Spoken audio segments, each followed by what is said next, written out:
Never mind. God damn it. And welcome back, everyone. Welcome back to the semifinals. The second semifinals of the WardiTV Monday number 47. We are here, and we are soon going to be jumping into our first game of this series. Again, looks like we did have a bit of an issue coming into this, but we are all loading in, and we're all getting ready for our semis, our fresh best of 3. Let's go. Again, Kira just took down Harsim 2-1, and now we're going to be jumping into another Terran versus Protoss matchup. It's what we're used to here, of course. And once again, Kira going to be loading into his map of choice. Game 1 is going to be on Pylon. We spoke about this, we bring this up all the time. It came into play last game as well, last series. Pylon is known for all-ins, known for aggression, so we're expecting an all-in out of the Terran player here. As in the top left-hand corner, we have our Protoss. We have our red Protoss player, the Danish Protoss, representing Sidestorm Gaming. It is MaxPax. And spawning in the bottom right-hand corner, we have as opponent, we have the South Korean Terran player. We have the blue Terran, representing Team Liquid. It is Kyor. And if you're in the chat, predictions are open. Place your bets on who you think will claim the series. Best of luck in the chat as we jump into our Terran versus Protoss matchup. Let's go. Whew. Let us go. Oh, hello. As Kira, he opens up with an SCV across the map with a Proxy Rax. Okay, we're going to be opening up with Proxy Reaper. We'll see what Kira can get done. We'll see if he can achieve some damage early on. We'll see if we can take a lead. Let's go. As MaxPax moves out with his Probe Scout. With this Probe Scout, he'll be able to confirm that the Rax is missing, so he will know that. Whether it's a real or a fake proxy, it's going to be up to MaxPax to determine himself. It'll be up to MaxPax.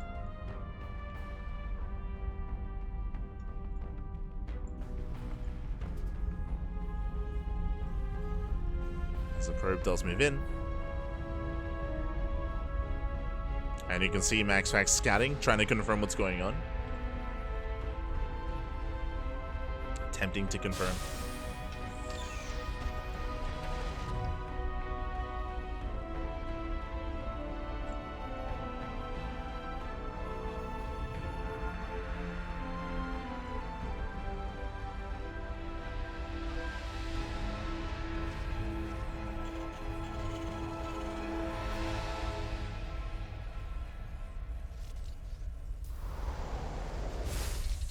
And the probe does poke in. Just getting a full scout of the main base. We do have a double gas opening here out of Kyor. Reaper does get into the main, and MaxPax is going to be up to him to micro back to preserve his workers. So far, so good.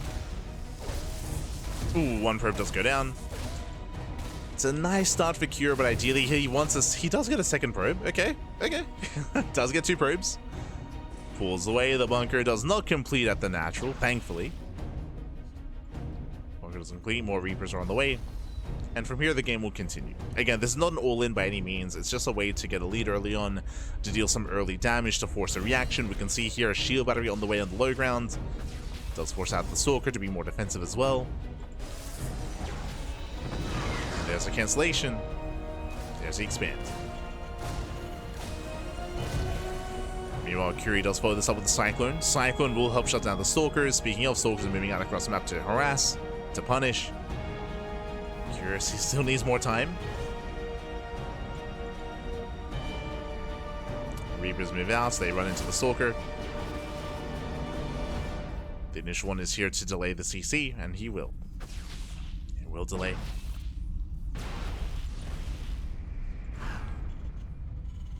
As the SCV goes down.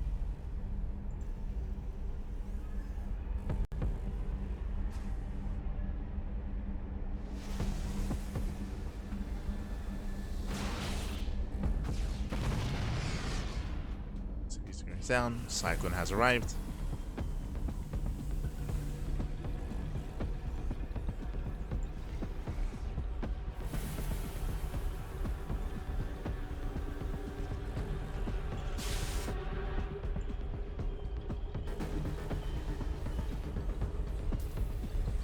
And with help of the Cyclone, we should be able to hold on. Doesn't have a bunker yet, which is a little bit concerning. A Cyclone is going to be targeted down. MaxPax does force his way in. Ooh, does go for the medevac. Medevac does make that nice control so far. Does take down one, does take down two of the Stalkers, but the Medevac.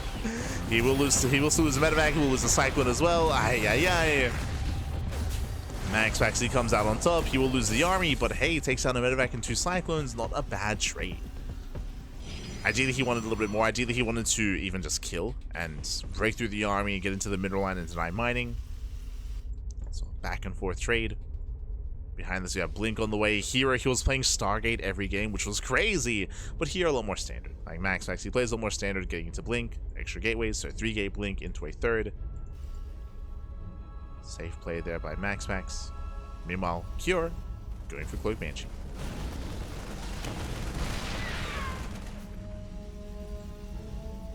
Now, based on Cure's setup here, he may turn the... he's getting another Cyclone. I was going to say he may turn this into a 2-base all-in, and to move out without stim, without any kind of upgrades for his bio, just Marines, tanks, Banshees, pull the boys, similar to what we saw against Hearthstone. But he doesn't really have the setup for it yet. He still needs more time. The Banshee does move out initially to harass, not with the main push. Meanwhile, MaxPax, he's moving out with his own counterattack. Remember, he has 3 gateways behind this. Or begin 3 Stalkers at a time. Cure, because of that second Cyclone, he has no tank. Oh, he has 1 tank at the natural, but he has no tank in the main. It is delayed. It is delayed. Banshee makes its way in. SV is going to be going down. At the same time, Banshee does get across the map as well. True. Does each. Cure, he defends. Likewise, so does MaxPax. As the Observer is out. MaxPax going back in, punishing the tank. Tank was on siege, losing more SCVs. Oh. MaxPax even takes on the Banshee. We have a more even trade. But again, Cure was hoping for a little bit more. Does lose those Banshees. And MaxPax can afford to reinforce. Now MaxPax, oh god, I just realized we're getting into mech. God damn it. Mech is on the way. I mean, mech has been more viable as of late, thanks to, of course, the new Cyclone. Tank goes down, or the new old Cyclone, really. As MaxPax will break the natural, takes down the tank, takes down the bunker. He does not get into the middle line. Cure, he's holding on. And he's trying to make this work. And MaxPax, he sees everything, by the way. He sees all 3 factories. He does see the setup. He's aware of the mech, and all he needs is a gateway army. Stalkers and chargelets. That's where he can excel. And even before that, he's just punishing Cure. Cure, he doesn't have an army right now. He has 5 vanilla Marines and a Cyclone. Oh, never mind. True, yeah, the Observer's behind this. He has detection. Takes down the Cyclones, and MaxPax, he has done it. He has broken Cure. Cure, he attempted to get into mech, but it's not going to happen. GG gets called, and MaxPax, he takes game number 1. Whew, GG. GG will play it again. Cure, he had a shaky start when it came to his own aggression, when it came to his own harassment. The Banshee was shut down multiple times even. We saw he was punished for lacking that tank as well. And MaxPax did snowball out of control. Very impressive play there from MaxPax, being able to defend, being able to punish. And again, Cure, he just needed more time to get his factories up and running, to embrace those upgrades, to get into mech. It takes a while to really get into that kind of style, and he didn't get there. Did not get there in the end. GG. And now we're getting into game number 2, a similar map here to Pylon. Up next, we're going to be loading into Ultra Love, another map that's known for aggression. Known for all-ins. Cure, he didn't necessarily go for an all-in or anything like that, but he got punished by the aggression of MaxPax. MaxPax was very much so in his face, and we can see that again here. Let's go. Let us go.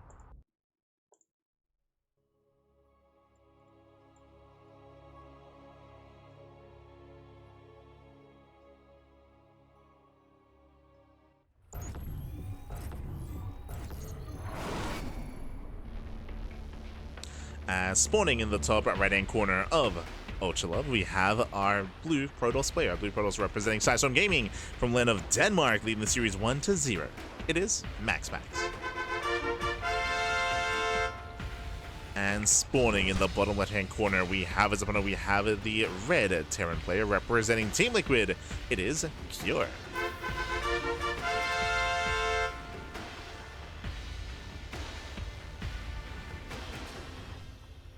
Here we go. As we get into that second game, and we'll see where our players take us.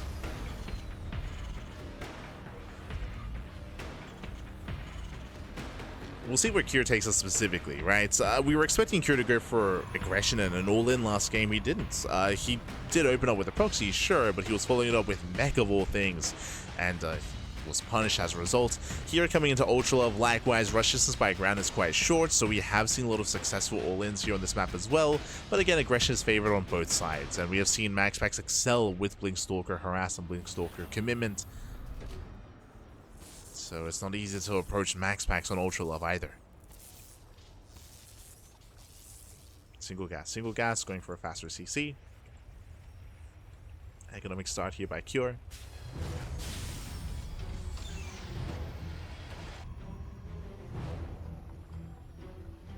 And we'll see if this leads into a Cyclone drop. We'll see if this leads into, once again, Cloak Banshee.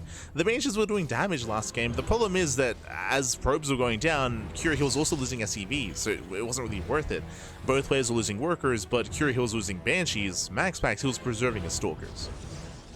So MaxPax he was coming out ahead in that early game in those trades.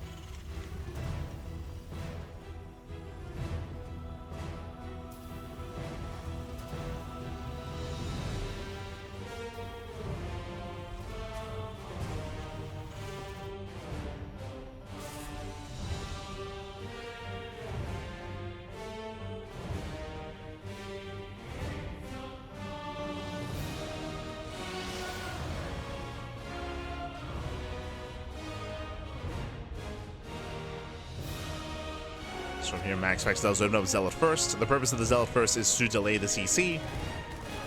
And he will. Will delay. Not bad.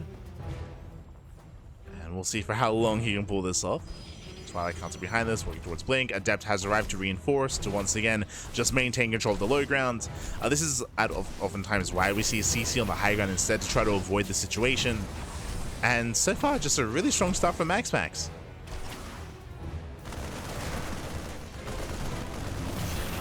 Delays, gets a Marine, gets one, gets two. There's 3 Marines left. Another Adept has like here, he just can't expand. He's going for the Cyclone behind this. There was no add-on swap, so the Cyclone production is a little bit more delayed. These Marines are trying to keep up. What's important though is that again, still the CC is stuck in stasis. It's just not complete. Shades into the main. Gets a couple of SEVs. He only shaded him with 1, so he still delays the command. This is brutal. This is just a brutal start here. I was hoping that we can sink our teeth into game 2, but it's a very shaky start for Cure. And MaxPax is just chilling. Back at home, getting into Blink. Robo's on the way. Extra gateway, so 3-gate Blink. Robo on 2 bases, very safe play here by MaxPax. And the pressure is on Cure. Pressure is on. Oh boy.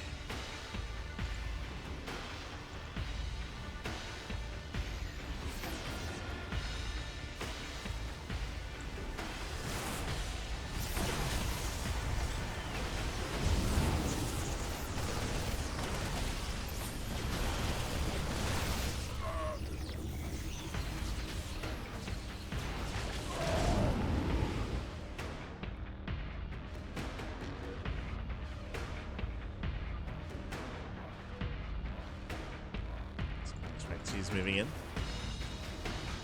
He's moving in. Blink is almost done. His Prism is coming out as well.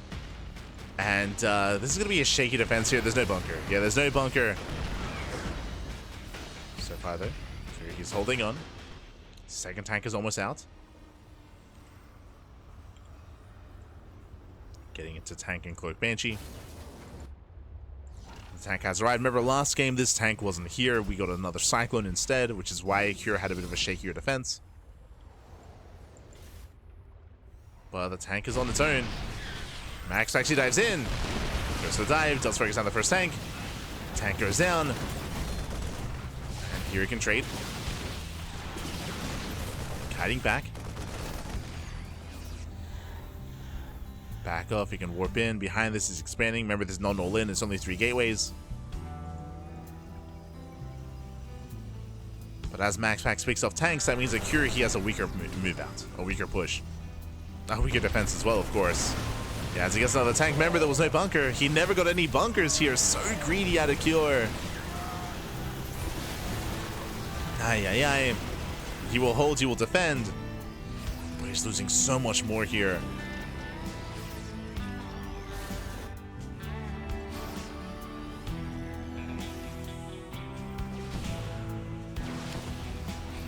And 4 Stalkers, 8 one-shot SCVs. Takes on 3 workers. Pulls away.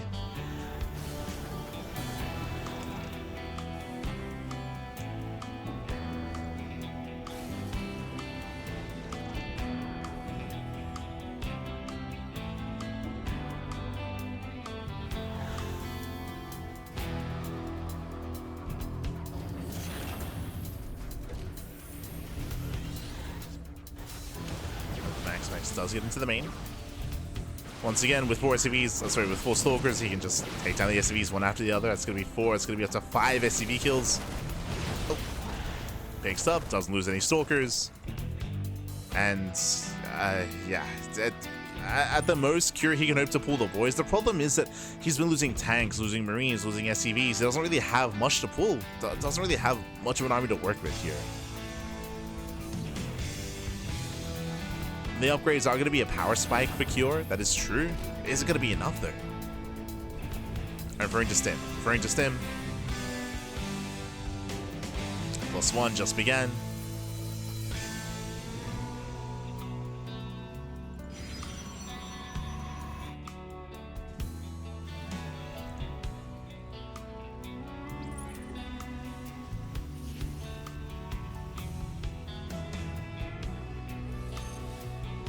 Cure is deflected.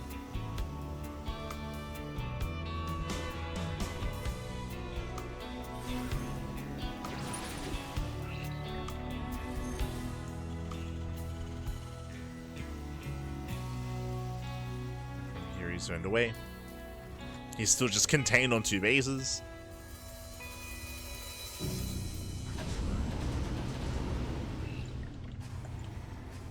So he has to try to break out.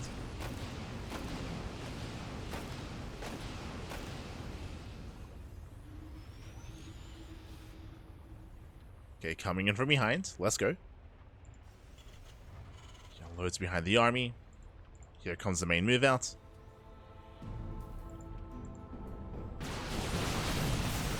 MaxPax does get one of the metamax. We can see Cure stimming in, coming in for the surround, and again it's all or nothing. Right now it's all or nothing for Cure. Cashing out a couple of Stalkers. Behind this, MaxPax been building up his own Zealots. Storm is not yet done. At the same time, Zealot drop into the main. There's not many Zealots.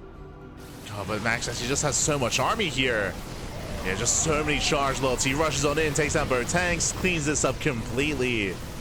And Cure has to get the hell out of here, but there's no escaping. There's no escaping this many Stalkers. They can just blink forward. Oh, actually, never mind. Doesn't chase. I was going to say you can blink forward, focus on the medevacs. But distracted by the Banshees. Banshee outside of the natural and in the main.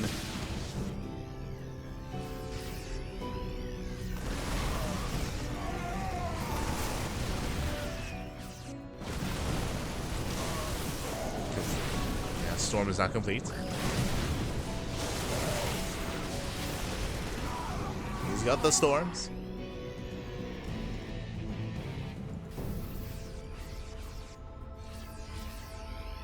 He was a little bit wasteful with the Storms, so he's down to 2. Soon to be 3. Alright, he's got 3 Storms as the first one. MaxPax, his Warp Prism is across the map. Not with the main army.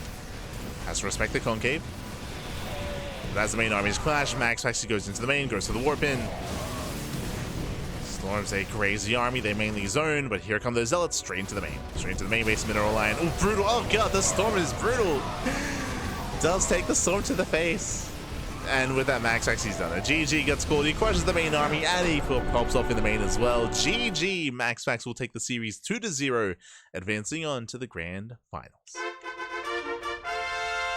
GG, well played. Congratulations, MaxPax. He will claim it. We'll advance on. Shout to Cure for making it this far into the tournament. But what I will say is that Cure, he never got into his game. Cure, he thrives in the early to mid game with his all-ins, but before he could really pop off, before he could really get comfortable, MaxPax, he was there to shut him down. I think game 2 is a big example of that. It was just a really, really rough start for Cure. Remember, MaxPax, he just went Zealot first. He scouted with the probe, he saw the economic opener, he went Zealot first, whereas alongside, of course, us being on Ultra Love, he was able to delay the CC for so long with the Zealot, with the first Adept, with the second Adept as well. It was just a really rough start, and Cure, he was playing from behind. He was playing from behind from the beginning of the game, as he was struggling to keep up with that, with the early game aggression, with his own CC timing. Because that's why he skipped his bunkers, because he had to cut some corners, and because he skipped his bunkers, his tanks were exposed, and he was just losing even more. Tanks, SCVs, delayed CC, contained on 2 bases. It was just a really, really rough game there for Cure. His one chance was to try to bring together and piece together some kind of 2-base all-in, but he just didn't have the economy for it. Didn't have the economy. GG. GG, well played. And with that, we're now getting into our next game. We're getting into our grand finals. Those grand finales here. It's going to be a best of 5 between Hero and MaxPax.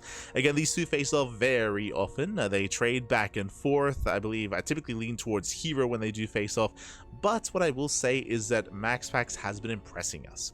Over the past week of play, MaxPax, he has been playing StarCraft. It's crazy. He has been adapting and adjusting his PvP. No longer is he one note. No longer is he only going for the gate, for the double gas opener, gate, cyber, Stargate into expansion. We have been seeing more cheese out of MaxPax, more proxies, more all-ins, more 2-gate openers as well. MaxPax, he's finally thriving and having a little more versatility in his PvP. It's been great to see. It's been great to see, and we've been seeing MaxPax have a lot more success with that, and we'll see how that new style, how that compares to Hero. Let's go. For now, we're going to be going on a short break. Take this time to get some snacks, get some food, get some water, drain your disruptors, massage your marines, and when we come back, we'll have those finals. See you soon, in a couple of moments. See you soon.